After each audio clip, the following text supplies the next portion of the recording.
Humanity has faced countless historical catastrophes, some severe, others less serious. But perhaps the most devastating disaster we've ever recorded is the Shadow World. When it appeared, everything was shrouded in a black mist. It seemed to devour everything in its path, threatening humanity with extinction. Fortunately, this Shadow World has only appeared in a small area so far. To save humanity, we must conquer the Shadow World before it spreads everywhere. The source of all these terrible events is a gigantic dragon called Bomir. Many brave warriors sacrificed themselves to save Earth, but none were successful on the battlefield. Now only our protagonist Desire and his 5 close companions remain. Although they are 6 in number, they share a common goal to eliminate the dragon Bomir and end the nightmares he created for humanity. When Bomir was about to attack one of them, Raphael quickly raised his shield to block the strike. Fortunately, Desire intercepted the attack effortlessly.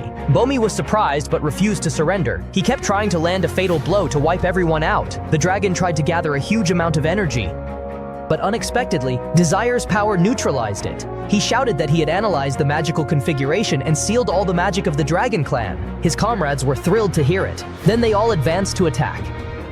Raphael ran ahead to block the strike from the dragon's tail. The others didn't just stand by either. One stepped forward to strike with a hammer, forcing the dragon to stay still and take the hit. Meanwhile, the mage Desire was in the rear, channeling power to the blue swordswoman. Thanks to that, she delivered a powerful sword strike that made the earth and sky tremble. After receiving this blow, the dragon Bomir couldn't escape death and was officially defeated. The sky returned to its natural blue. Desire thought this earthly hell was finally over. They would return to the real world, to their families and loved ones. That night, the 6 of them gathered together. They recalled memories, remembering everything that had happened over time. When the battle began, 150 million brave people came here to face the cruel dragon Bomir. By the end of the battle, only 6 remained, a terribly devastating loss. The comrades who had fought alongside Desire had all perished on the battlefield. Thinking of them, and the hardships and challenges they overcame, Desire was deeply moved. A young woman praised Raphael for performing excellently in the battle, but he didn't accept the glory for himself. He believed that Desire had done much better than he had. Hearing Raphael say that, the other teammates also acknowledged the protagonist's contribution in that life-or-death battle. A mage asked why Desire had such special abilities. His fighting power could be 2 or 3 times greater than that of the other survivors, yet he had no fame or reputation in the kingdom. Desire was somewhat melancholic. The lingering light of the sunset made him seem even more thoughtful. He replied that he was just a commoner, so no one would notice him. Raphael changed the subject by asking what everyone would do for a living once they returned to the real world. The big man displayed the artifacts of the fallen mages, expressing that he would return those relics to their families. Some wanted to return to the kingdom to care for those who had passed. The blue swordswoman was a bit cold. When asked about her plans, she turned away, not wanting to share with everyone. As for Desire, he suddenly remembered his close romantic friend who had sacrificed herself in battle. It seemed he still hadn't escaped his grief. So he told everyone that he still had no plans. Suddenly, Bomir unexpectedly opened his eyes and moved, shocking everyone. They were all stunned, not understanding how he could regain consciousness. They had all seen him fall and die earlier. Who would have thought he'd awaken now, with his magic restored and seemingly stronger than before? Juicy said she had once read in an ancient magic book that in dragons' hearts there was not only blood, but also a great amount of magic. When a dragon dies, its blood may run dry, but not its magic. Now the dragon's magic was being released, and it could make the dragon explode. It seemed that this was the first time humans had ever defeated a dragon. So no one could predict this scenario, since no one had gone through it before. No book recorded or guided what to do in this situation. According to God's preliminary assessment, he couldn't withstand the amount of magic the dragon was releasing. Desire tried to use reverse calculation magic to seal the explosion, but he failed because it was pure magic. Once released, it was difficult for anyone to stop it. God urged everyone to prepare for it. The team could only pray, but their defenses were insignificant. But for someone as stubborn and headstrong as Desire, he couldn't just let his life slip away like that. At the same time, he wanted to save the comrades who had made it this far with him. Maybe because his determination was so strong, he transcended the flow of time and returned to the past. Opening his eyes again, he was surprised to find himself in an unfamiliar place. He was standing in front of a mirror, looking at his reflection, and was very surprised at how young he looked. That appearance didn't match his current self. For a moment, Desire was stunned, not understanding what was happening there. Suddenly, applause erupted. People were eagerly awaiting someone's appearance. On stage appeared a beautiful teacher named Bridget. The audience couldn't take their eyes off her. Today was the opening day of a school called Hebron. This scene was very familiar to Desire. It seemed like he had seen this somewhere before. He remembered every word of the teacher's speech. She said that all students must take the school's entrance exam and that only 600 exceptional individuals would become official students. Here the exam question was practical to complete the shadow world. The students were confused about how to deal with it, so she explained that this shadow world wasn't real. It had been created for the exams. And senior students from previous years would partially help the new students. While everyone was excited, Desire was very surprised, not expecting this to happen to him. This moment was the entrance ceremony at EB1 school in the year 3613. While the time when he fought the fierce dragon Bomir was in 3616. From then on, and for up to 10 years, he and his comrades had remained in the shadow world, fighting against the dragon god. Now that Desire had been reborn, he thought that the battle he had spent over a decade fighting no longer had meaning. Desire left the hall and sat down dazed, as if someone had stolen his bags of rice. He reassured himself, telling himself that this wasn't a dream, but reality. At that moment, a short-haired, orange-haired girl full of personality came to talk to him. Her name was Rhetoric. Memories flooded his mind. Desire remembered that she had been his senior in the previous class. And in battle, she had briefly supported him. Dory, who was a genius mage, she had the fire attribute and was considered the most capable person in this academy. Seeing Desire worried, she comforted him, saying he didn't need to worry so much about the test. The goal of the entrance exam was only to see if he had combat ability. Talking a bit more, Dory was quite surprised and a little uneasy because he was just a commoner, because of that bizarre status. He was assigned to study in a regular class called Beta. Desire knew that Librian Academy discriminated heavily based on status. Noble children would study in advanced classes called Alpha, while commoners would only study in Beta classes. As for Beta classes, don't expect proper teaching. Many talented people studying at the school were ruthlessly crushed. Dory urged Desire to quickly join everyone at the entrance of the hall. Dory used her card to help Desire successfully enter. Maybe because he was already very familiar with this place, he wasn't too surprised when entering the hall. Seeing Desire unreactive, very indifferent, Dory couldn't help but ask. He replied saying he had already seen such a beautiful building before. So he wasn't that surprised. As they left the hall, they met a noble named Alan. If Desire remembered correctly, he had a water attribute and was someone Derek bitterly hated. After a brief exchange between Derek and him, he left, not forgetting to mock Desire for being just a commoner studying in the Beta class. At that moment, the school's loudspeaker announced that the entrance exam was about to begin.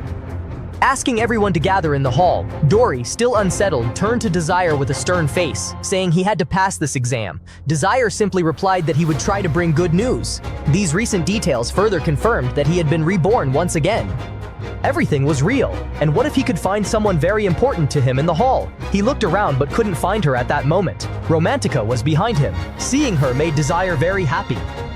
Because in the previous battle, Romantica had sacrificed herself in his arms. That made Desire feel deeply guilty. So, having been given a second chance, he was determined to make things right, change the future, and protect this girl. He and Romantica met in the lobby.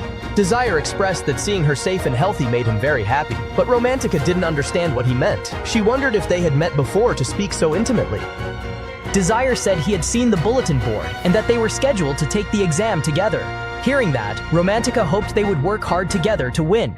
Because of that, Desire had a latent power within him, determined to protect her, since she had died in the deadly battle before. He carried deep sorrow and remorse. Dory reminded him that he was in Group D and his mission was to complete the Shadow World at the elementary level. And she reminded him that this Shadow World was just a simulation, so he should do his best. He didn't appear again. This time, he introduced the person he was responsible for as the girl known as the demonic swordswoman. Iser. As for Iser, she had an ice attribute. She could use vision-based magic that couldn't be calculated. Conversely, she was a reliable teammate and a trustworthy person. With her usual taciturn demeanor, Iser didn't say a word to anyone. She didn't boast, laugh loudly, or forget to tease Yorick with the attitude of a guide. Dory wouldn't let Desire give up in the face of a strong opponent. The competition had begun. The participating contestants were present. All carried total determination. Not wanting to lose, the participants were transported into the Shadow World. The organizers announced that they could use magic to hinder opponents but could not attack others too harshly. And after this competition, only 3 people would win. Everyone was eager to fight. Immediately, the contestants stood behind the starting line. Desire looked at Iser. According to his memory, she seemed to be the last one standing. With her cold and taciturn behavior, She had read all of Desire's info on the bulletin board. She commented that his physical abilities were only average and his magical skills were the lowest. She told him he didn't need to be on guard because she didn't want to attack someone weaker than her. The system was counting down to start. As soon as the signal ended, she rushed forward like the wind. Desire and Romantica started a bit later. Also, Romantica was distracted by cute creatures, so she wasn't fully focused on the competition. He commented that she always liked those things, right? But she thought he was flirting with her, so she got a little irritated. After running a bit, he noticed a trap ahead and pushed Romantica out of the way. Another person said he shouldn't worry about others' problems. He would use his power to push them both away and teach them a lesson. Romantica wasn't the type to be intimidated, so seeing the other person use fire magic, she used wind magic. Both sides fought fiercely. It looked like both would get hurt or both would come out fine. But Romantica quickly delivered another blow, immediately eliminating the other person from the competition. News that 5 people remained on the map quickly reached Izer's ears. After the brief battle, Romantica thanked Desire for saving her life, but the guy kept smiling, looking very smug, which irritated her, leaving her far behind. Romantica decided to use her magic. Her power was quite frightening. Meanwhile, in the observation room, the judges commented that this year's competitors had great potential. Their power was extremely impressive. Among them, Izer stood out and was quite unlucky to challenge a commoner who had to compete in the same group as that swordswoman. Only one person among the judges eagerly awaited his performance. From her expression, it was clear she had high expectations for our protagonist. Continuing with the competition, Izer was doing very well, consistently leading the race. Following her was a blonde boy. He thought that at this pace he would come in second. But life isn't easy for anyone. The wind created by Romantica's magic blew toward where the two of them were. He stabbed his sword into the ground, trying to hold on so he wouldn't be swept away. The wind was extremely strong. But with her power, Izer used her sword to cut through the wind, creating a path to continue forward. The boy behind tried to copy Izer's method, but before he could pull his sword from the ground, a large tree flew overhead. Now, with only 3 people remaining on the map, Izer had passed the exam without needing to fight. It was thought that Desire and Romantica could be at peace with each other. But because of his earlier attitude, she decided to eliminate him from the competition out of frustration. Even though he did his best to dissuade her, she still decided to attack him. And with one last act of mercy, she asked if he wanted to beg her to spare him, but he refused. So she summoned many magic circles in his direction and made them all strike at once. It seemed that after that attack, Desire would be eliminated from the competition, and in the worst-case scenario, he might meet his ancestors. But with his protagonist aura, he was still standing. He was almost unharmed by her attack. Seeing this, Romantica was shocked. She couldn't believe that someone with the lowest magic level didn't have a single scratch after her powerful spell. Even more frustrating was that Desire had pointed out the weakness in her recent attack. Unwilling to accept defeat, Romantica launched another spell, hoping to defeat him once and for all. Knowing he couldn't avoid it anymore, Desire used algorithms to deflect and neutralize all her attacks. Romantica was now somewhat confused and doubting herself. She knew that using algorithms required high skill or strong magic, yet Desire managed to cancel all her spells, proving he wasn't someone with the lowest magical level, but rather someone with greater power than hers. Thinking about that, Romantica went from confused to completely shocked, not wanting to waste any more time. Having already shown Romantica his true strength, Desire intended to land a final blow so he could go look for Izer. Knowing this, Romantica had to use all her strength to defend herself. She launched several magic circles, attacking Desire relentlessly. But no matter how many there were, Desire managed to block them all. In truth, he was doing it to make Romantica stronger, so she wouldn't die like she did in the future he had experienced. So Desire shattered all of Romantica's magic circles. She was extremely shocked by his ability to reduce the body's friction.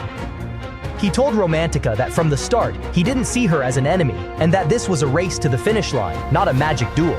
With that, he summoned a fire magic circle and flew forward, and as physics teaches, an explosion creates a reactive force, and Romantica was the one who took the blow. She was thrown back several meters. As for Izer, upon hearing that Romantica had been defeated by Desire, she began to see him in a very different light. But that didn't make her forget that she had to reach the finish line before Desire. Seeing that things weren't going well, Izer fought Desire. She unleashed countless ice magic circles. But just like with Romantica, he used algorithms to break more than half of them. Still, Izer quickly attacked before her ice magic could be fully destroyed by Desire. He neutralized and dodged the attack, avoiding hits to any weak points. Even better, he gained control of those blue circles. Knowing she couldn't fight back, Aizer used her remaining circles to merge them into a larger one and landed a final blow on Desire. Desire calculated that he couldn't dodge it. So he let the strike hit behind him and managed to redirect his flight path. Thanks to that, he used the explosion to fly toward Aizer, not to attack her, but to reach the finish line. Although he had won, he still wasn't satisfied, because his ultimate goal was to make both Aizer and Romantica stronger so they could face the fierce battle ahead. A large young man named Donata was planning something against Desire's team. After the exam ended, the judges and the Academy Council began assigning students to classes based on test results. Originally, the Alpha class was reserved only for nobles, but the headmaster disagreed. He wanted something special for this year, so Dr. Brigitte suggested a name to the director, Desire. That day, the students were checking the class lists together, and no one seemed particularly surprised, except Romantica.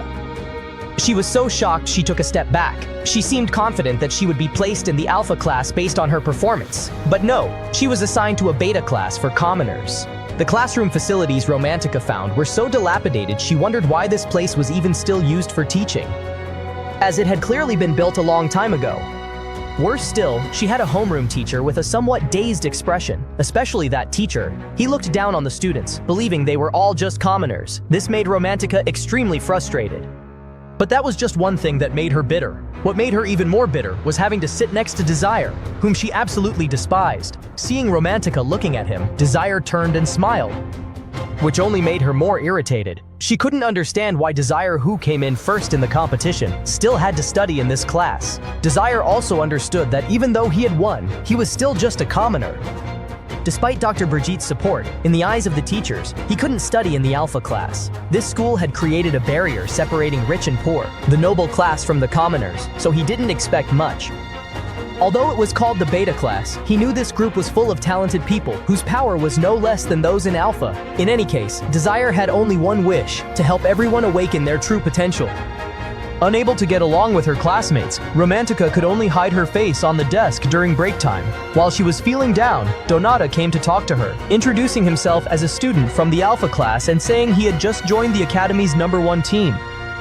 His purpose for coming was to recruit talented people like her. Then he took Romantica's hand and spoke sweet words. Romantica was very conflicted. If she joined, she might be promoted to the Alpha class by the Academy. But Donata said there was a condition for her to join: she would have to date him.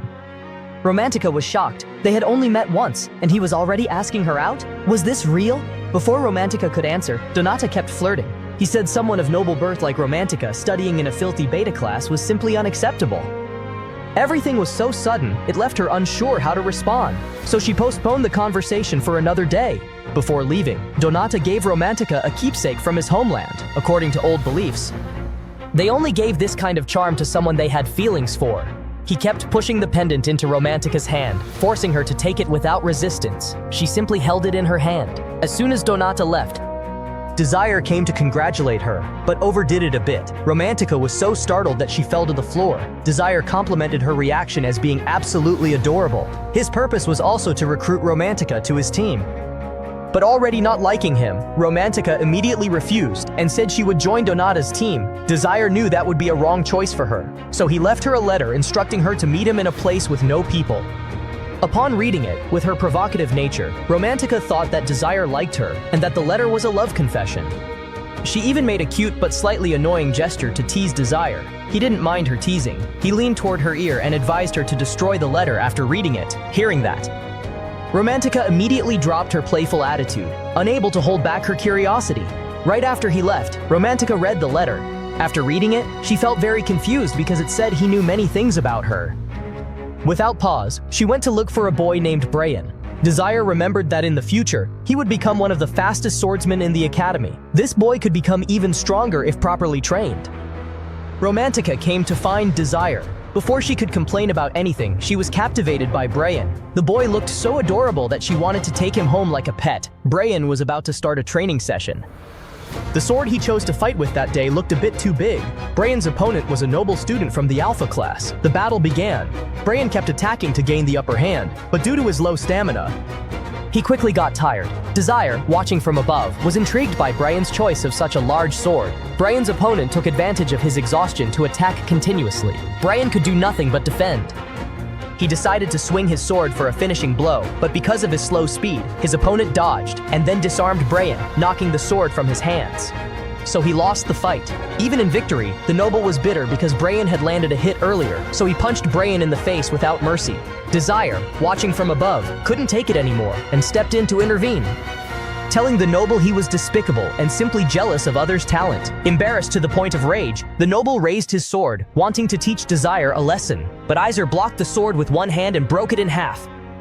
Looking into Desire's eyes with a cold, sharp stare, the noble didn't dare do anything else and had to leave. Brian helped Desire bandage the wound. He felt extremely guilty because now Desire had become an enemy of the Alpha class.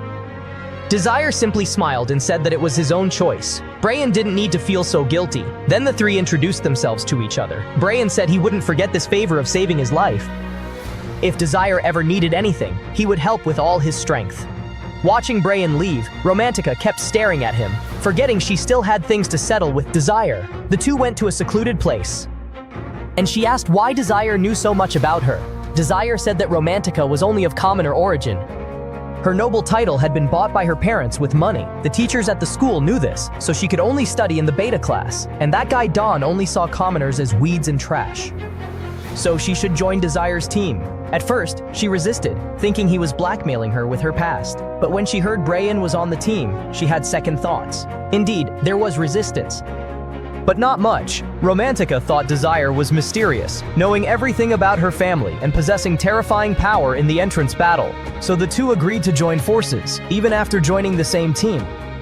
Romantica didn't forget to threaten to expose Desire to the whole academy. Meanwhile, Brian was remembering his childhood. He had received a precious sword from his mother. She told him that as long as the sword continued to shine, it meant his father still loved them. After hearing those words, the sword shattered in Brian's hands. That terrifying nightmare made him wake up screaming. The next morning, Desire, Romantica, and Brian stood outside Professor Brigitte's office. Desire knocked on the door and the teacher came out to warmly welcome them. Desire said they were there to form a team. Hearing this, the professor was delighted and invited the three inside for snacks and drinks. They all chatted happily while eating. Professor Brigitte then asked Desire seriously why he wanted to form a team. Not disappointing her expectations, Desire confidently said he wanted to form a team to win the next promotion exam to the Alpha class. Bold words aside, Desire knew winning that competition would be very difficult. Brian was very curious about the competition. He had never heard of it before. Professor Brigitte explained the promotion test. It ranked students in the school and was organized by academic year. Students would compete in rounds according to their alpha and beta groups, with teams facing each other. But what the professor was explaining was only the preliminary round. The winning team would participate in the official round inside the Shadow World. The final winner would receive the title of Unique Ranker, with the privilege of being promoted from Beta to Alpha class. But there was a problem. Brigitte said the chance of being promoted from Beta to Alpha class was very small. In the history of the competition, no one had ever managed to do it. Romantica agreed with the professor's view. She believed that from the start, Alpha and Beta students had a huge power gap. Defeating the Alpha class was a major problem. With his stubborn nature, how could Desire stay quiet? He encouraged his two teammates not to be so pessimistic and to focus on training their power. If the Beta class students won, it would change the way the teachers saw Class B completely. They would no longer dare to look down on Beta class students. Brigitte felt a bit sensitive about his words, since she was also a teacher at the academy, but she didn't criticize what he said. She hoped he would be a pioneer and that the academy's decaying state would change. Finally, the rule for forming a team required the unanimous agreement of all members, so she asked Brian and Romantica again if they were sure they wanted to team up with Desire. Receiving yes from both of them, Desire's team was officially formed. The three said goodbye to Professor Brigitte, and Desire took his two friends to visit the Alpha class training area. Indeed, the nobles had a very different experience.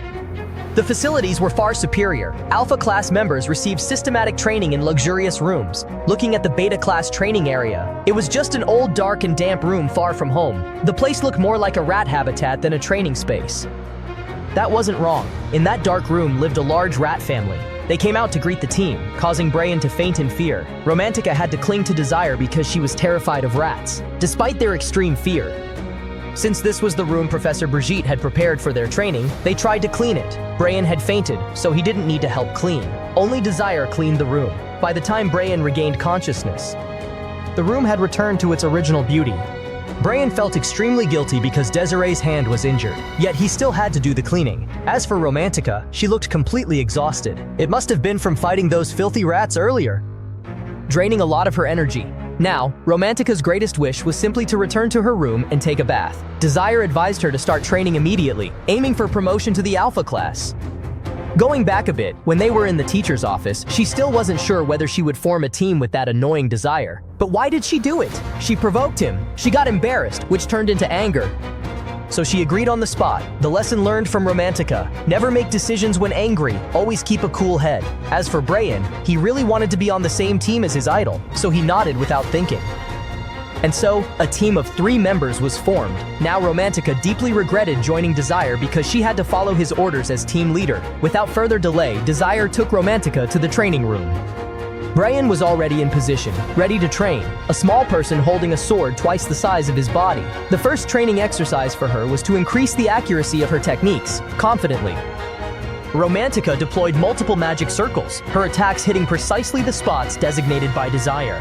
However, Desire wanted Romantica to hit the center of the positions he marked, not just strike the target. Romantica was a bit down and speechless. Why was this guy so demanding? Desire knew that in the future, Romantica would become a super elite mage, with each attack extremely precise. To awaken her inner potential, Desire provoked her competitive nature. Sure enough, Romantica was very frustrated, so she moved on to the second exercise from Desire.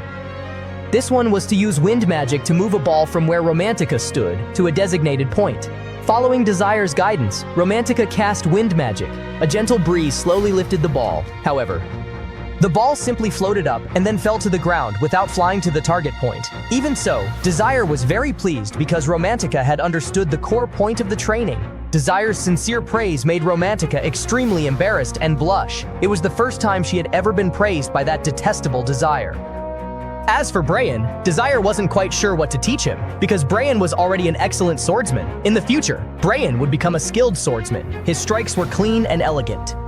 Desire wondered why Brian had chosen such a massive sword to fight the Alpha class student. Desire analyzed that he should choose smaller, lighter swords to make handling easier. That would also help him move more flexibly, which would suit him better. Brian was reluctant to explain, but Iser said he should feel free to share, as it would partially affect the team's battle strategy.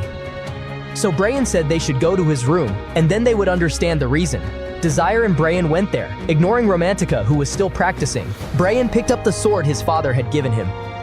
Unfortunately, he had never seen his father's face, since his father was a noble living in luxury, while his mother was just a commoner. Therefore, he was determined to train to become a swordsman, hoping that one day his skills would allow him to find his hidden father.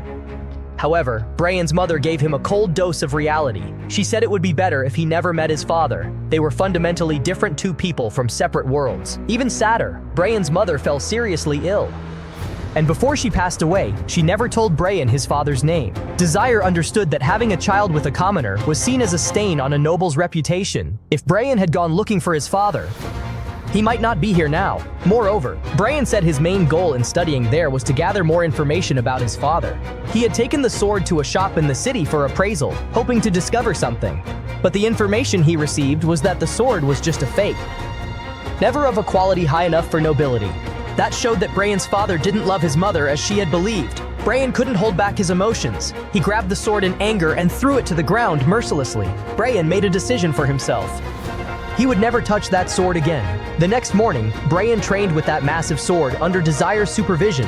As for Romantica, she had mastered the exercise Desire gave her, perfectly guiding the ball. Suddenly, Desire leaned in close to Romantica, making her extremely shy. Desire was thinking about something that seemed very important. It turned out that Desire remembered that he had once given Romantica a noble's sword, and he wanted Brian to see it to confirm something. But Brian apologized because he couldn't show it to Desire. He had sold the sword yesterday, so they paused training and went together to the city center to find the shop where Brian had sold the sword. The street was very busy and lively. It was familiar to Desire because before traveling back in time, he used to shop in that area. The two stopped at a store in a small alley. This was the shop where Brian had sold the sword the day before. Iser really wanted to get the sword back, but Brian kept refusing. He said he didn't want that sword anymore. After reading the store's buying and selling policy, both of them confidently opened the door and entered. The first person they encountered was a tall man. He was the store's guard. The place looked a bit suspicious, because only if something shady were going on would someone need a guard like that. Not to mention, the guard's face didn't look very friendly or decent. Desire got straight to the point, saying he wanted to buy back the sword Brian had accidentally sold the day before. The shopkeeper's expression also didn't look too friendly. He said there were no refunds here, but Desire insisted on buying the sword back. Seeing his determination, the shopkeeper raised the price to 40 silver coins, even though he had bought it from Brian for just 3 coins the day before, making more than 10 times the profit. No wonder he was getting rich quickly. Desire explained his determination to buy the sword back because he recognized the pattern on it as belonging to nobility. The reason Desire dared to say that was because he had seen Romantica holding a noble's sword with that same pattern. Realizing he couldn't hide it anymore, the shopkeeper admitted that this was indeed a sword nobles gave to their loved ones. It was an extremely valuable item, but there was a problem. He didn't know how to draw the sword. As for the price to reclaim the sword, 40 silver coins. Brian was very upset about that price.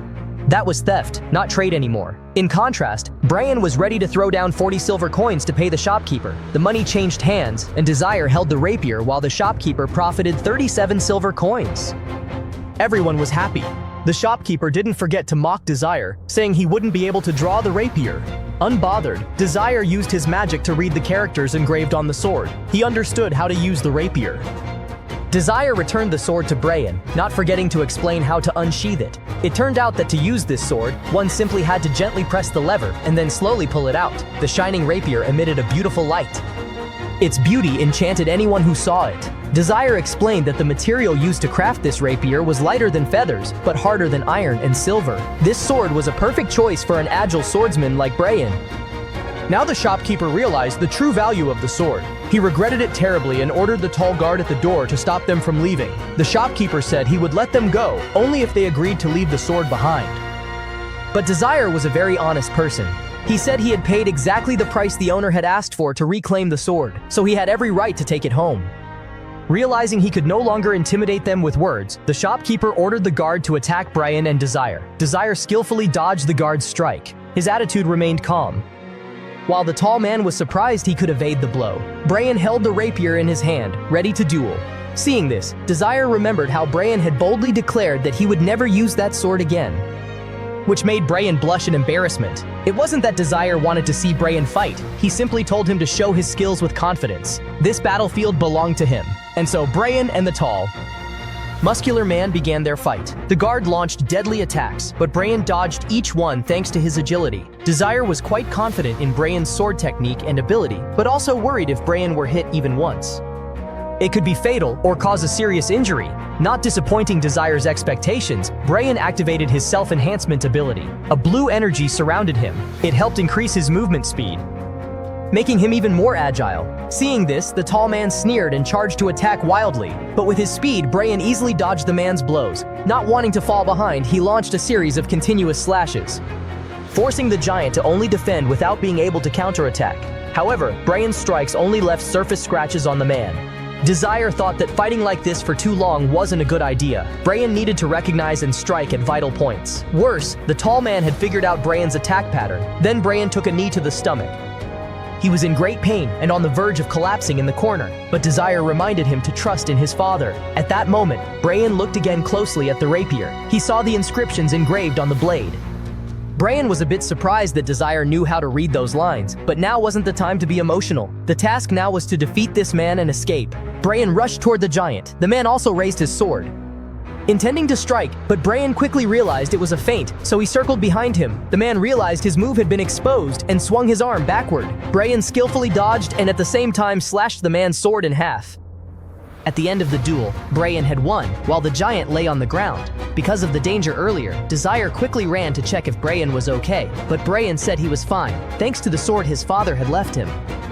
Even though his guard had lost, the shopkeeper was still arrogant. He thought only his subordinate could open the large, heavy iron door, but he underestimated Brian and Desire. They didn't need to open the door to leave. Brian used his sword to slice the door in half, and like a soldier returning from battle, he walked out proudly with his father's sword. Once outside, Desire bought Brian a grilled meat skewer as a reward for his earlier performance. Receiving the skewer, Brian's eyes filled with tears, because after everything he had been through and feeling lost in his path, he had now found a good companion in Desire. He silently thanked God and his parents, hoping they would watch over his steps from above. While Desire was taking Bray in to retrieve the rapier, Romantica continued to practice diligently, guiding the ball to the designated position. Practice makes perfect. Finally, the ball obeyed and went to the correct spot. Thanks to Desire's exercises, her wind magic attacks had become significantly more accurate. She was very happy but didn't know who to share it with, because her beloved teammates hadn't returned yet. So Romantica went to the Alpha class training area. She came there intending to meet Donna. When she found him, they arranged to meet at a fancy academy restaurant. The meal was full of luxury and splendor fit for the noble class. Donna thought it was a date, so he prepared an extravagant feast. As for Romantica, she just ate innocently, since she had been invited. After finishing the meal, Romantica revealed the purpose of their meeting. She returned the item Donna had given her before and declined his invitation to join his team. Donna was a little surprised and asked why she had refused. Romantica replied that she already had her own team. Her team leader had helped her a lot, and she didn't want to disappoint his expectations.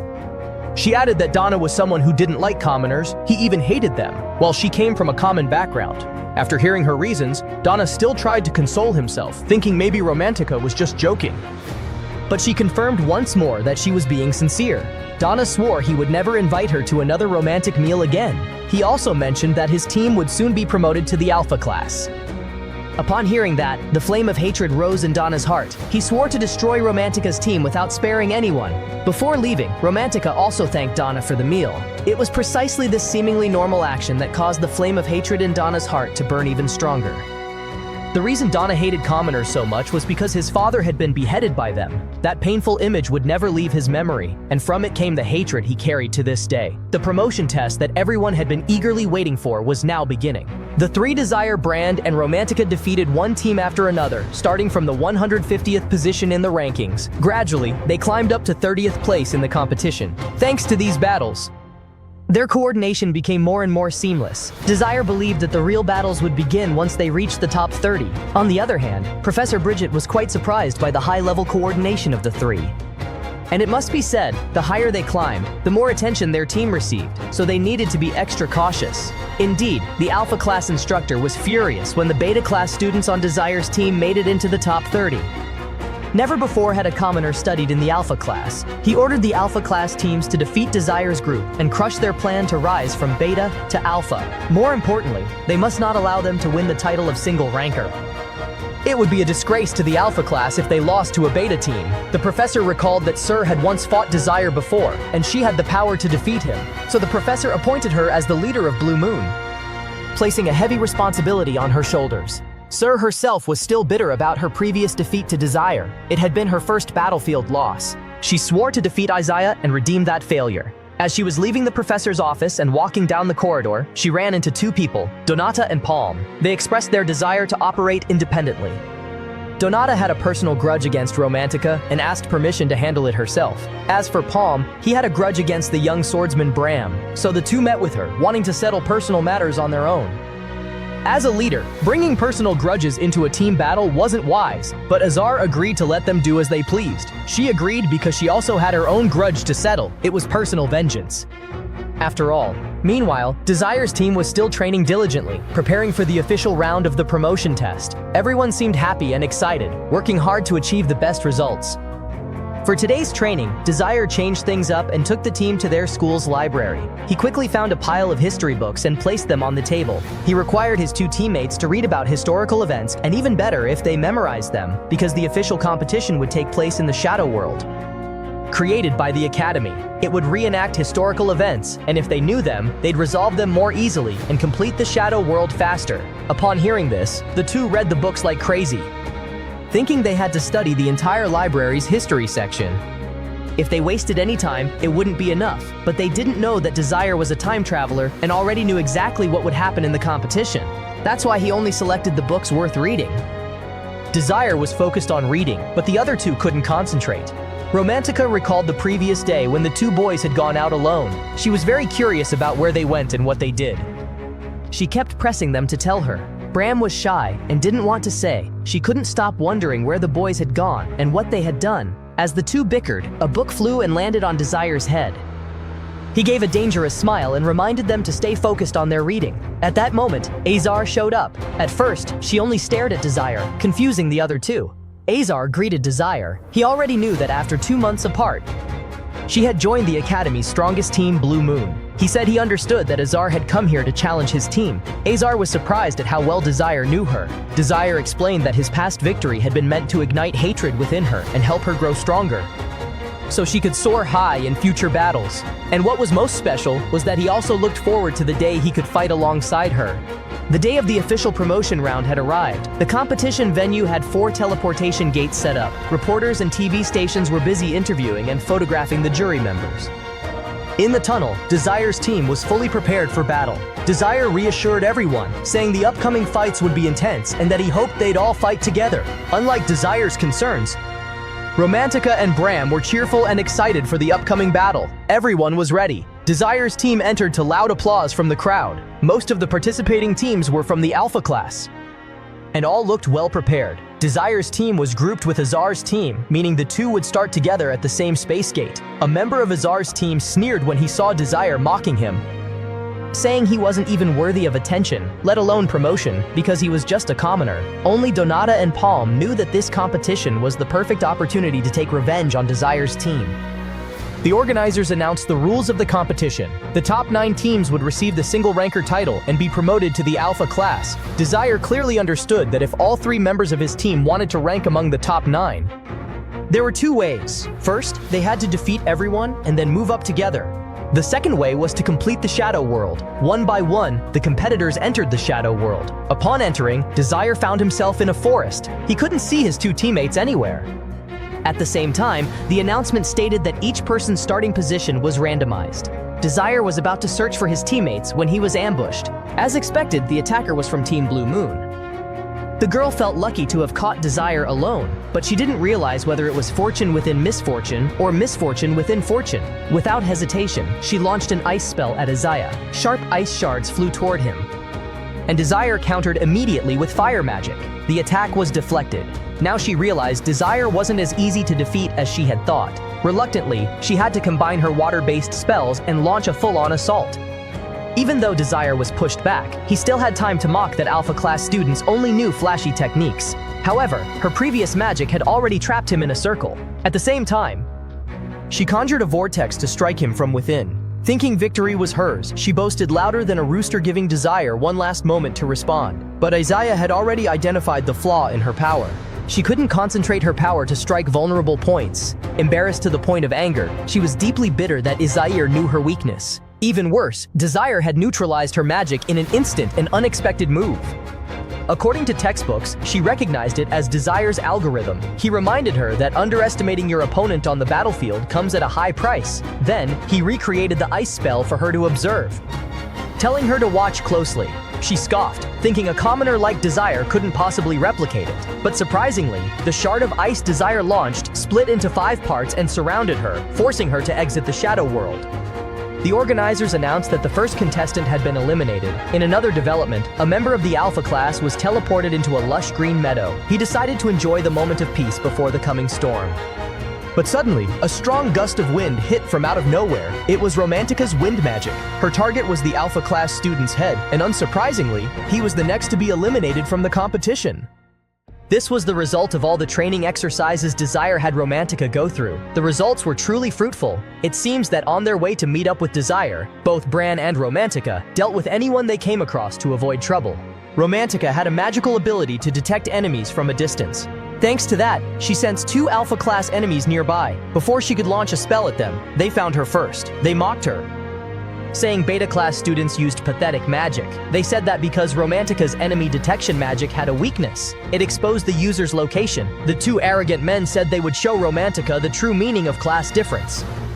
Upon hearing this, Romantica thought the Alpha class was full of irrational people. Suddenly, Bran charged forward, but the guy with the greatsword blocked him, reacting quickly. That short warm-up was enough.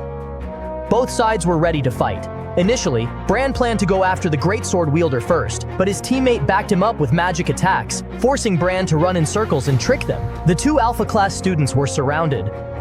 They couldn't figure out where the young swordsman was. The greatsword wielder decided to attack to create a diversion, letting his partner cast magic. But this tactic clearly failed and exposed both of their positions. Romantica cast her spell and launched a wind attack at the other one. She taunted them, saying they were dumb for using magic just to give away their own locations. Now only the greatsword wielder was left. He didn't know what to do. Romantica delivered the final blow, and just like that, the competition lost another contender. It was the first clear victory for the two of them. They were overjoyed and filled with confidence. Romantica knew that Desire was hiding nearby, watching everything. Unable to stay hidden any longer, Desire stepped out. Seeing how much his teammates had improved, he praised Bran for his progress. Only Romantica was unhappy, because her magic could be neutralized by Desire. To make things worse, he patted her head like she was a puppy, making her feel so irritated she couldn't contain her inner frustration. But the competition wasn't over. More intense battles awaited them. Weaker contestants and teams were being eliminated one after another. Very quickly, the competition was down to just 18 survivors. The three of them sat down to discuss their next strategy to reach promotion. All three had to either finish among the top 9 or complete the Shadow World. Desire believed the second path wasn't realistic. With their current skills, it would be extremely difficult. Now the only option was to become one of the 9 single-ranked competitors. Bran reassured them that no matter how hard it was, they could do it. Suddenly, heavy rain began to fall in the Shadow World, so the three looked for shelter while playfully joking around. Romantica seemed thoughtful. She had never imagined making it into the Alpha class. She also wondered what would have happened if she had listened to that annoying Gonta and dropped out. Desire turned to look at Romantica, seeing how worried she was. He patted Romantica and Bran on the head and comforted them, saying they were stronger than ever now. There was no need to worry, just use their abilities well. Romantica felt that Desire was truly a good person, so kind it was almost strange. She felt this deep in her heart, but with her prickly personality, she showed that she was clearly uncomfortable. Still, Romantica felt lucky to have joined Desire's team. She had chosen the right path after all. As they were enjoying the moment, suddenly, the sound of bells rang out from a distant tower. This was the world of the Prius Clock Tower, one of the scenarios Desire had made them study in the library. The Prius Clock Tower was a highly advanced magical device. Each time it transmitted energy into the sky, it would summon hordes of demons. And now, everyone's survival mission had officially begun. This battle seemed incredibly tense. Everyone had to find a way to survive the demon waves created by the clock tower. In the control room, the competition judges discussed among themselves. They commented that beta-class students would likely struggle to pass this phase. Professor Bridget, standing nearby, looked very worried about Desire's group. Her eyes said it all. Back in the Shadow World, Desire's group suddenly smelled something horribly foul. They stopped in their tracks. Then suddenly, from underground, a giant rat emerged. Seeing the mutant rat, Romantica and Bran were terrified and ran to hug Desire while crying. But that rat wasn't alone. It had summoned its entire clan, a massive swarm. Desire knew this species of rat fed on human blood. Simple attacks like Romantica's wouldn't be enough to stop them. For now, he couldn't think of a solution. So the three ran as fast as they could. Ahead of them was a wall. Romantica thought she couldn't jump it, but if she didn't, she'd become rat food. So she leapt and barely made it across. The landing hurt a little, but she made it. Truly, nothing is hard. Only the fear of trying makes it so. Before they could rest and recover, the rat swarm came charging again. Desire had to leave some of his blood as bait. As the rat leader rushed in, Romantica cast a wind spell. The attack was powerful and precise, but the rat had magic resistance, so it wasn't affected. Seeing this, Bran and Romantica panicked even more. Desire told them to fall back for now and look for a better strategy. But suddenly, Bran charged straight toward the swarm of rats. Meanwhile, Azar's team was also in the middle of battle under attack from the same rat horde.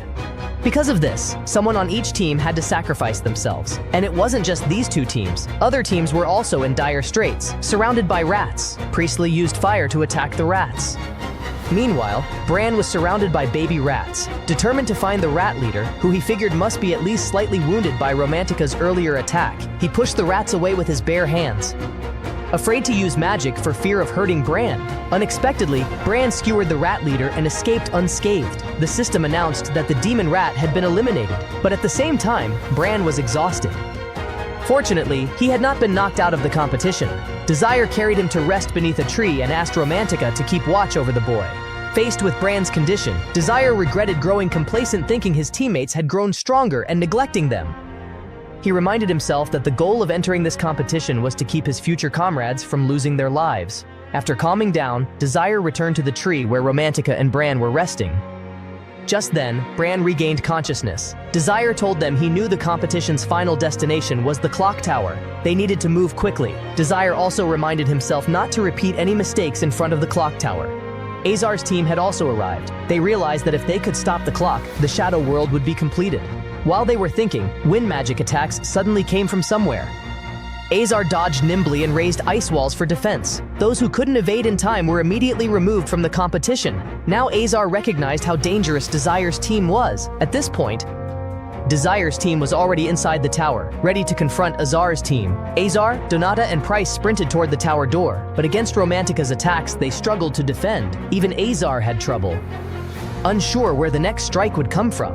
Seeing that Azar was harder to deal with, Desire's team shifted to attacking the other members, trying to lure them into the clock tower. Romantica was a bit skeptical of Desire's plan, so he reassured her that she could trust him. Romantica then used wind blasts to knock out a few more people outside. Desire, meanwhile, cast algorithmic magic onto the tower walls, waiting for Azar to come in. They didn't have to wait long. Azar and her two teammates opened the door and entered. Inside, they found other teams already fighting. One shouted that Azar's team had ambushed them with despicable tactics, an accusation hard to swallow.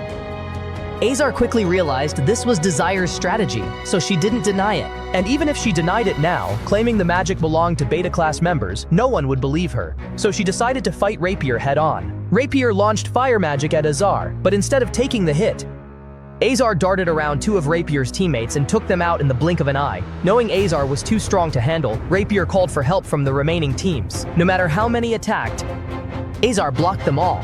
Upstairs, Desire realized his plan to use Azar to thin out the others had failed. He hadn't received any elimination notifications. Azar understood what Desire was doing, so she merely incapacitated those fighters instead of knocking them out of the match. After dealing with them, Azar climbed up to find Desire. Her footsteps echoed louder, making Desire's entire team nervous. Azar appeared with her two teammates. She said she'd only immobilized the fighters below, so they weren't eliminated, because she couldn't accept Desire's team placing in the top 9. Then Azar used ice magic to whisk herself and Desire to the floor above for a one-on-one duel. Downstairs, only Romantica, Bran, and Price remained, each settling personal grudges. Donata said this was the perfect chance to get revenge on Romantica for what she'd done earlier. Upstairs, Desire stood silently while Azar advanced. She knew that even standing still, he wouldn't be easy to fight. Indeed, Desire manipulated stones with magic, hurling them toward Azar. She quickly froze and neutralized the volley. Now Azar realized the chamber was blanketed in Desire's algorithms. He in turn shattered Azar's ice, ready for the next exchange. Down below, Bran was dueling the arrogant noble Price. The two were evenly matched. Seeing no advantage, Price literally used his head attempting a headbutt. It hurt, but Bran was on another level now. Such tricks couldn't faze him. Price swung relentlessly, yet Bran dodged every blow with agility. The noble grew bitter at being unable to touch Bran. Now it was Bran's turn to show true skill. He delivered decisive strikes, proving to that fake noble what real swordsmanship looked like. Bran, stronger than before, was no longer easily bullied. He even used a kick against Price, leaving him helpless. After kicking, Bran stuck out his tongue to taunt the noble. Price was curious how Bran had grown so strong so quickly, but Bran gave no answer. Meanwhile, Romantica was in trouble against Donata. All her wind spells were blocked. She was nearly out of magical power. Fortunately, the ice block Azar had created earlier broke apart, sending up a cloud of dust. Using the distraction, Romantica struck Donata. Realizing close quarters combat there was a mess, Donata used his pendant to dispel the bone scenery. Then he drew his sword and charged. Romantica could only retreat. She was essentially a ranged mage, lacking the strength to duel a warrior. By chance, she noticed the beaded necklace, the one he'd given her before, which she had declined. Donata said that pendant couldn't be given to lowly commoners like Romantica, but she answered that whether noble or commoner, all were human and such discrimination shouldn't exist. Hearing that, Donata's memories of his father being beaten and killed by commoners flooded back, inflaming his hatred. Donata growled that only nobles were superior, completely different from lowly peasants like her. With those words, he used his ring to summon a circle of fire around Romantica. She quickly blocked Donata's next attack, but was still hurled against the wall. Seeing Romantica injured, Bram abandoned his own battle to protect her. Donda told Price to let him finish them off, since those two were just filthy commoners. Romantica told Bram that she now needed to recover her magic and asked him to find a way to stall the enemy. Bram obeyed, grabbed his sword, and engaged the opponent this time, enhanced by the magic of the pendant. The high-grade artifact slammed Bram into a rock and quickly attempted a finishing blow. Bram managed to dodge and shot forward like an arrow toward Donda. slicing through his artifact pendant. The strike left a wound on Donda's face, bleeding heavily. Despite being at a disadvantage, with the pride of a man, Donda didn't allow Price to step into the battle. Seeing Donda's resolve, Romantica realized that what Donda truly wanted was her life, and with very little magic left, she was just a burden to Bram. Romantica wanted to fight alone, to take down that noble swordsman herself. Bram immediately refused. His wish was for the three of them to earn the single-rank title together, without leaving anyone behind. If one of them failed, the other two would be devastated. That wish to Zir was what inspired the team. They couldn't let him down. Romantica quickly pulled herself together, ready to fight for victory. Meanwhile, Desir was still in a duel with Weiser. The fight was dead even, since the duel had no clear endpoint. No one knew when it would end. Whoever survived until the end would be the winner. Desire used algorithm magic, breaking through Weiser's techniques one after another, realizing she couldn't fight from a distance.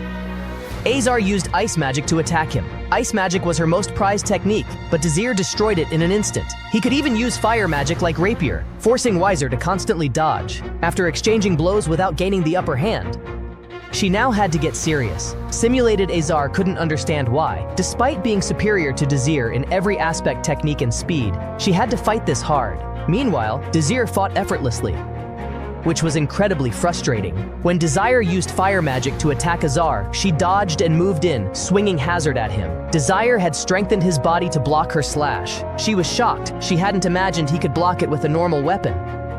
But being known as the Demon Swordswoman, she couldn't back down before a commoner like Desir. She slashed at him relentlessly, hoping to win, but even though she was vastly superior in swordsmanship, she couldn't land a single hit. Desir asked her if fighting like this made her happy, because according to his memory from the future, Azar always had a sad expression. Maybe if she could fight stronger opponents, she'd be happier.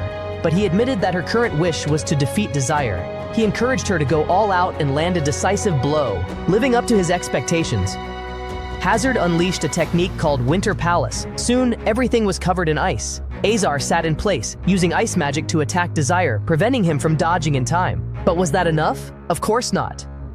Desir continued to summon multiple magic circles aimed in her direction. Though he couldn't destroy the Winter Palace technique directly, he instantly used algorithms to perfectly neutralize the circles. Desir acknowledged that for someone from Azar's age to use magic at that level was genuinely frightening. Then he quickly destroyed the remaining circles to avoid regrets. Desire made it clear that Azar's magic would never touch him. She knew that too, but still hadn't found a way. So she withdrew her remaining magic, destroyed the Winter Palace, and concentrated all her remaining magic into her sword. Meanwhile, Donda was struggling. He couldn't attack, and was even slammed against a wall. Seeing that he couldn't fight alone anymore, Donda had to ask for Price's help. Price, arms crossed in the corner, looked like he'd been waiting for that request all along. Donda said he wanted to get rid of those commoners as quickly as possible, so Price agreed to help with both hands. Price threw his sword, but Bram unexpectedly slashed it away. Donda charged at Romantica from behind, and that swordsman, after recovering his sword, also charged Bram from the front. Now Bram and Romantica were trapped in a pincer attack. Unsure what to do, suddenly, Romantica recalled Desir's image and told Bram to duck. She launched 2 wind blasts that sent the other 2 flying to the upper floor. Azar poured all her magic into her sword, transforming it into a magic blade. Desire knew this was the ultimate technique of a demon swordswoman like Azar. It was a supremely difficult move that usually took 10 years to master. For Azar, it had only taken a moment. Her desire to defeat Desir had fast-tracked her progress. With the magic sword in hand, she easily blocked Desire's attacks. Knowing his algorithms had been neutralized, Desire charged forward, sliced her dagger in half, and placed his sword at her neck. But she didn't stay happy for long. Azar suddenly realized Desir had implemented an algorithm into the clock tower. At that moment, the clock tower's magic was disabled. It could no longer produce demons. The Shadow World had been completed. The system declared Desire the winner. Professor Brigitte was thrilled that Desir's team had succeeded. Meanwhile, the Alpha-class professor was furious. Nearly exploding with rage, he slammed his staff to the floor. At the next faculty meeting, he accused Professor Brigitte of helping Desire's team win. He claimed there was no way a commoner could overwhelm and defeat a demon swordswoman so easily. It must have been rigged, but all the teachers at the academy testified in Brigitte's favor. They had seen the students fight with their own eyes. No one had done anything improper, so they advised him not to exaggerate the matter or falsely accuse innocent people. Soon after, the 9 students awarded the single-rank title were announced. The headmaster also added that the Alpha-class professor's words were nothing but baseless lies. After that bizarre competition, Desir went to speak with Azar. He admitted that he had originally intended to use Alpha Class to stir internal conflict and eliminate many opponents. However, since Desir had caught on to that plan, he had to switch to Plan B, completing the Shadow World. When he arrived at the clock tower, he had analyzed its structure but didn't have enough time to finish. The battle with Azar had bought him the time he needed. He admitted that he had lost to her in both battles. But Desir reassured her, saying her power was truly great. If her blade had been faster than his algorithm back then, she would have escaped the Shadow World. Just then, Romantica and Bram arrived. They interrupted the conversation and said that if Desir had lost, they would have fought Azar in his place. Romantica and Bram thought Desir was being bullied by Azar. Desir patted their heads and praised them for doing great. As for Azar, she had to return to the conference room to be scolded for losing to Desir. Before leaving, she asked if she could train with Desir's team. Romantica immediately opposed it. She didn't agree to let Azar train with them. But Desir was more open, saying she could come to the training room at 6 a.m. and after class every day. Hearing that, Azar smiled, a smile they'd never seen before. Next, the team went to see Professor Brigitte. When they entered her office, Romantica eagerly asked about the competition results, before announcing anything. The professor used magic to create a very fancy cake. Romantica immediately recognized it. It was from a famous bakery in town. The professor congratulated the three of them for winning the individual championship and becoming Alpha Class students. Romantica and Bram were ecstatic. They celebrated their victory joyfully. Professor Brigitte was also delighted because she had thoroughly upset that arrogant old man from Alpha Class. Watching the group happily eating, she remembered Desir. When he was little, she had helped him practice magic, teaching him wholeheartedly like a mother. So now, seeing him achieve success, she was extremely happy. On the weekend, the team went downtown to buy food and drinks. Although they would start studying in Alpha Class the next day, the three had no worries. Lizzie took her two teammates to eat and enjoy themselves extravagantly on this last day. Tomorrow, they would begin a new journey. The three of them stormed into a clothing store. In this case, the most excited person was probably Romantica, when Desir showed no emotion while commenting on the clothes Romantica was wearing. It made her extremely irritated. As for Bram, Desir complimented him for being very stylish, which made Romantica even more annoyed. Not only that, but the two also helped Desir pick out a tie. After shopping to their heart's content, they strolled around the mall. Surprisingly, they ran into Azar there too. Desir was a bit surprised, noticing that he had changed a lot, no longer being as cold as before. Desir spoke up, wanting to invite Azar to join them.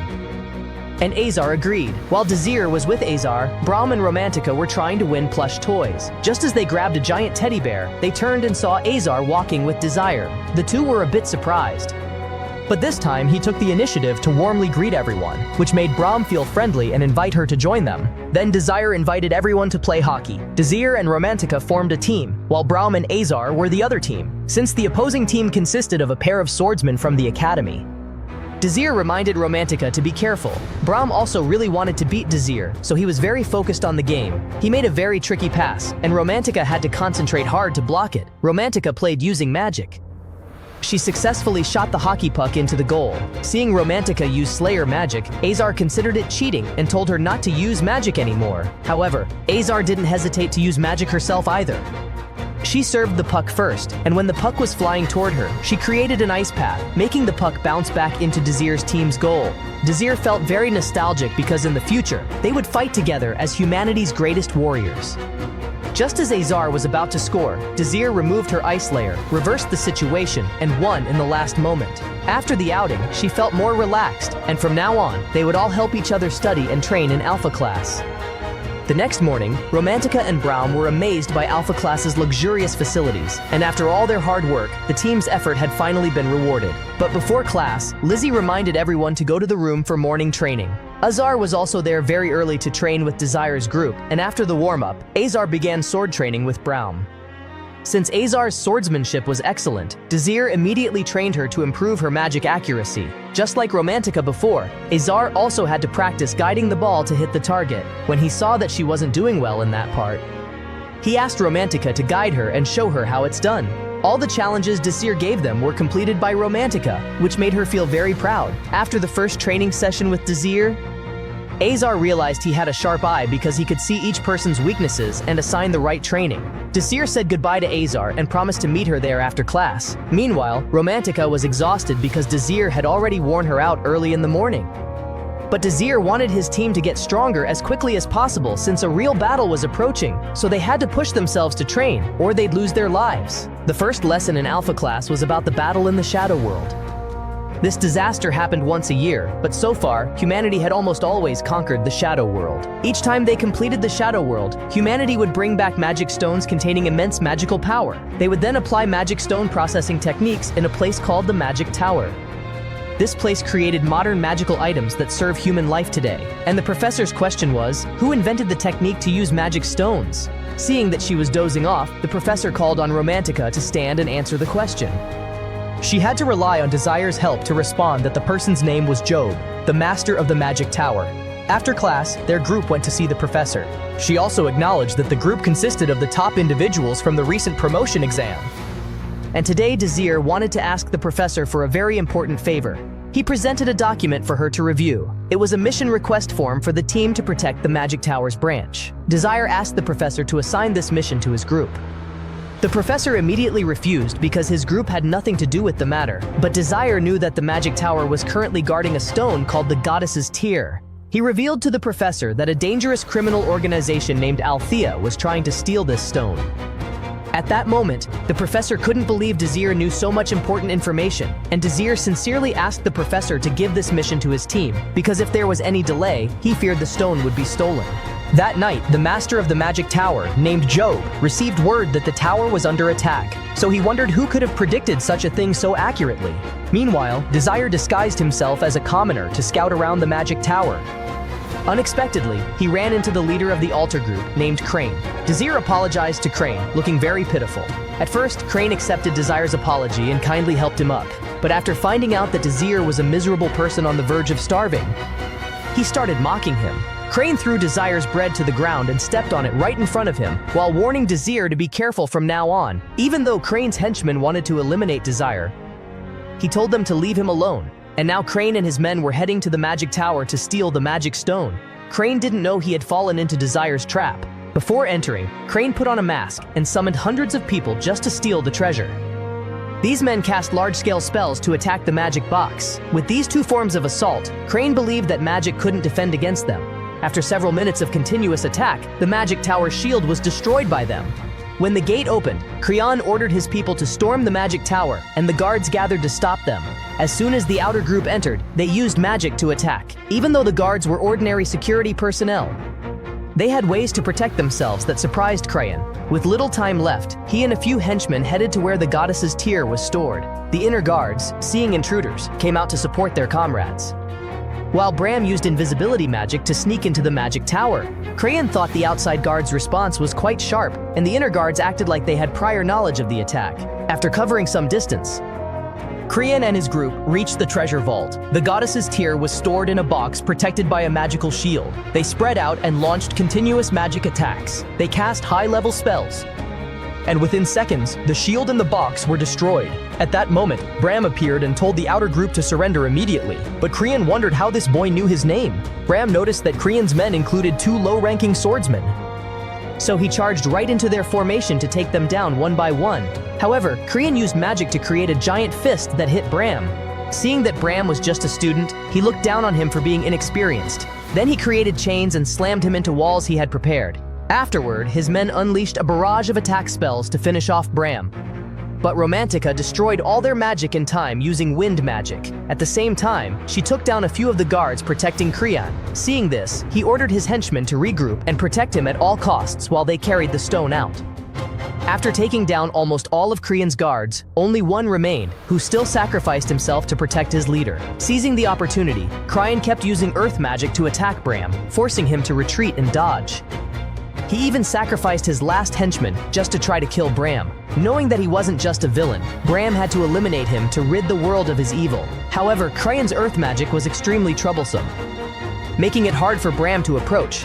Additionally, he covered his body with rocks, leaving Bram powerless, even when using his super speed for continuous attacks. When he noticed Romantica attacking, he countered precisely at her hiding spot. He was very curious how they knew his plan ahead of time. If they didn't reveal the truth willingly, he threatened to kill them both. But Romantica didn't bother answering and even mocked him, infuriating Creon, who hurled rocks at her. Bram acted just in time to stop him. Then Romantica fired several magical attacks at Crayon, and one rock struck his mask. This enraged Crayon, who launched a relentless attack on Romantica, kicking up a cloud of dust. Bram used the moment when Crayon couldn't see clearly to get closer. But Crayon grabbed his sword, forcing Bram to struggle to free it. As Crayon prepared to unleash high-level magic, the resulting explosion destroyed the room. Fortunately, Bram and Romantica dodged in time and weren't hurt. Both had to admit, Crayon was far too strong. They had completely lost this time. Meanwhile, Crayon escaped to the basement of the magic tower and felt victorious, thinking he had successfully captured the magic stone. However, Desire appeared at the end of the tunnel to reclaim the bread from earlier. He said he had used magic to mark Crayon's location. Hearing this, Crayon remembered that Lizzie had cast a tracking spell during their handshake. He couldn't believe all his plans had been seen through by a mere child. Now furious, Crayon cast high-level magic to try to kill Desire. But all the stones hurled at Lizzie were destroyed instantly, while he reminded Crayon to return the treasure he had just stolen. Crayon ignored him and kept attacking Desire, trying to force a way out. But Desire reminded him that no matter what spell he used, it would be useless. This time, Crayon didn't realize his magic was being destroyed by reverse calculation, which angered him further. He focused all his power into a single attack, but still couldn't match Desire. Crayon threatened to destroy the stone if Desire got any closer, but Desire didn't hesitate and invited him to go ahead and destroy it. Immediately after saying this, he leapt toward Crayon and used gravity manipulation magic to immobilize him. Crayon was shocked that such high-level magic could be cast so quickly. Desire didn't bother explaining anything further. He pulled out a magic stone from his coat and told him it was over. But at that moment, Crayon's mask glowed and dispelled Desire's gravity magic. Crayon had transformed his body and donned armor that looked like a demon beast. His speed and strength increased, and he landed a punch on Lizzie before she could react. He didn't stop there. He continued to kick Desire into the wall. Desire used a clamp to drive a flame spear into his leg, but this guy had the ability to regenerate very quickly. He relentlessly attacked Desire, forcing him to retreat just to avoid getting hit. After being pushed around for a while, Desire realized that if he kept fighting like this, he'd be at a huge disadvantage, so he suddenly used Hellfire at close range, but Crayon punched him from behind and sent him flying. Even in this form, Crayon could still use magic, and his attack speed was extremely fast, not giving Desire time to activate his algorithms. At this point, the battle was completely in Crayon's favor. Desire, breathless from the beating, still tried to use reverse calculation to neutralize his techniques, but the momentum was against him. To finish things off, Crayon summoned a ball to absorb all the rocks and earth nearby.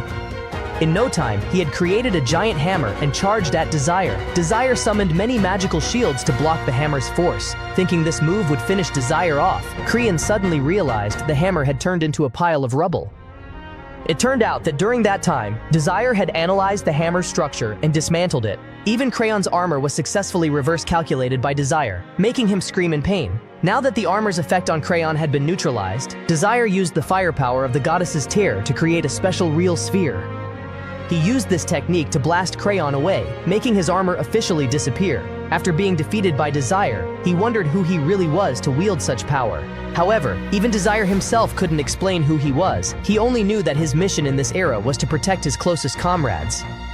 The next day, Lizzie was taken by the professor to meet the master of the magic tower, and on the way there, she instructed him not to do anything disrespectful in front of the master. As soon as he saw Job, Desire immediately felt a deep nostalgia, because Job was the strongest magician of humanity, and also an irreplaceable comrade of Desire in the future. Shortly after, Job invited Desire for tea and a chat. Job was surprised when Desire asked to play a game of chess. Although Job had a meeting in a few minutes, he still agreed to play with him. Then Desire shared that a close friend had once taught him to play chess, even if it was forced, but the two had created wonderful memories together. Finding this story interesting, Job was eager to duel Desire and test his skills. In the first few moves, Job felt that Desire played rather amateurishly, so he asked him to make a bet. Desire said that the loser would have to follow the winner's request, but Job thought a student probably wouldn't be able to fulfill his demand. Desire thought for a moment and then asked to borrow an unprocessed magic stone from Job.